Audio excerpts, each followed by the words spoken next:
आसामनि मोनफ्रोमबो जिल्लायाव दिनै नैबे हाबाफारिखौ लानाय जादों 11 बाजिनिफ्राय 2 बाजिसिम सोलोंथाइनि बिथिङाव खामानि मावनांगौनि थाखाय जोङो दुलाराय बर' फरायसा आफाद, बर' थुनलाइ आफाद आरो बर'नि गुबुन गुबुन माहारियारि आफाद जोङो ज' लोगो नांनानै बर'नि जोंनि खालि जानानै थानाय माखासे फरायसालिनि खालि पस्ट, लांदां जानानै पस्ट बेखौ आसाम सरकार आरो आसाम गभर्नमेन्टजों सावरायबाय थादों। खिन्थु आसाम सरकारनि सोलोंथाइ मन्थ्रि दा बिथांमोनजों जों सावरायबाय थानायाव बिथांमोना बारा खोमा होयै बायदि जों नुनो मोन्दों आरो खामानि मावनो गोसोबो गैयै बायदिखौ जों नुबाय थादों। दा बेनिखायनो जोङो दुलाराय बर' फरायसा आफाद आरो जोंनि बर'नि जेसेबां माहारियारि आफादफोर दङ ज' लोगो नांनानै दिनै नैबे 3 घन्टा जोङो हाबाफारिखौ लादों।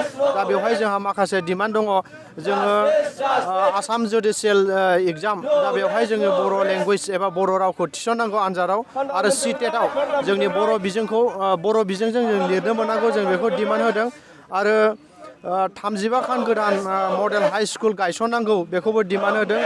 आरो बेजों लोगोसे 101 खान बर' मिडियाम हाई स्कुल एबा हायार सेकेन्डारि गायसननांगौ बेखौ जों आसाम सरकारनिसिम डिमान्ड खालामदों। आरो बिटिआर एकर्डनि दफाजों फैफानाय 6.3 दा बेनि गेजेरजों गंफ्रोमबो फरायसालि आरो फरायसालिमा बेखौ थाबैनो लानांगौ जायफोर भेन्साराव दं आरो जायफोर फरायसालियाव कलेजाव भेकेन्स पस्ट, फोरोंगिरिनि खालि पस्ट जानानै दं बेयाव थाबैनो थिसननांगौ होननानै जों दुलाराय बर' फरायसा आफाद गासै जोंनि बर'नि माहारियारि आफादफ्रा बे डिमान्डखौ लानानै जोङो नैबे धरना हाबाफारिखौ लानाय जादों।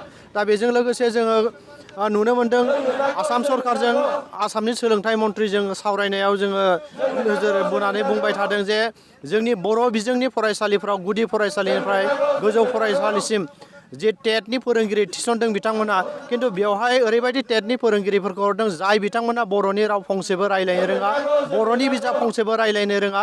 दा बिथांमोनखौ जों खावलायदों जे जाय बिथांमोना बर'नि रावखौ बुंनो रोङा, लिरनो रोङा, फरायनो रोङा बिथांमोनखौ बोखारनानै गुबुनाव लांनांगौ आरो जोंनो बर' फोरोंगिरि, बर' बुंनो रोंग्रा, बर' फोरोंनो रोंग्रा जोंनि बर' बिजोंनि फरायसालियाव जोंनो नांगौ। दा बेफोर गासै जोङो 14थासो दाबिखौ लानानै दिनै आसाम सरकारनो दाबि दैखांदों जे बिथांमोनहा थाबैनो आसाम सरकार आरो सोलोंथाइ मन्थ्रि बिथांमोननिसिम खावलायदों दुलाराय बर' फरायसा आफाद जोंनि माहारियारि आफाद जानानै जे जोंनि डिमान्डफोरखौ बिथांमोना जेन थाबैनो सुफुंना होनांगौ। दिनै जोंनि जि डिमान्ड बेखौ जुदि आसाम सरकार बा सोलोंथाइ बिभागा जुदि गनायथि होनो गोसो जाया, जों उननि समाव गोबां जोंनि माहारियारि आफादफोरखौ लानानै जोङो गोबां बिदिनो गिदिरनिफ्राय गिदिरसिन धरना कार्ज'खुसि हाबाफारि जों लानो बाध्य जागोन। बेनिखायनो दिनै नैबे सोमावसारनाय हाबाफारिनि गेजेरजों सोलोंथाइ मन्थ्रि आरो आसाम सरकारजों खावलायनो लुबैगोन जे जोंनि बर' बिजोंनि जेसेबांनाखि समस्याफोर दं बे समस्याफोरखौ थाबैनो सुफुंना होनांगौ।